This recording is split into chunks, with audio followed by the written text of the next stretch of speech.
പിന്നീടവള്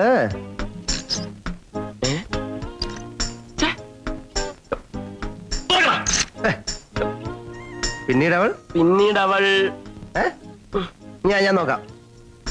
ഇതാ വ്യക്തമായിട്ടൊന്നും കാണുന്നില്ലേ? ഇതാ ഞാൻ നോക്കാന്ന് പറഞ്ഞില്ലേ? ഇതാ ഞാൻ നോക്കാം. ഞാൻ വളരെ പ്രധാനപ്പെട്ട ഒരു കാര്യം വാച്ച് ചെയ്തോണ്ടിരിക്കുക. നേരത്തെ വ്യക്തമല്ലെന്ന് ഇപ്പൊ വ്യക്തമാണ്. എന്തോന്ന്? അത് പിന്നെ പറയാം. ഇതെന്തോന്ന് റൗഡിസോ?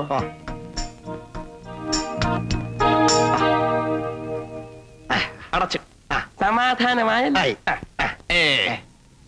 പണ്ടും നിന്നെ എന്തെങ്കിലും ഒരു കാര്യത്തിന് കൂട്ടിയിട്ടുണ്ടോ? ഇരണക്കേട് അച്ചിട്ടതാ. നീ എന്തോന്ന് കണ്ടത്? എന്തോന്ന് കണ്ടത്? എന്തോന്ന്? എന്തോന്ന്? Full naked. Full naked. ഓടാ, ഫസ്റ്റ് ഡേ ഫുൾ നേക്കഡ് ഒന്നും കാണാൻ നോക്കൂല. കണ്ട് സത്യം സത്യം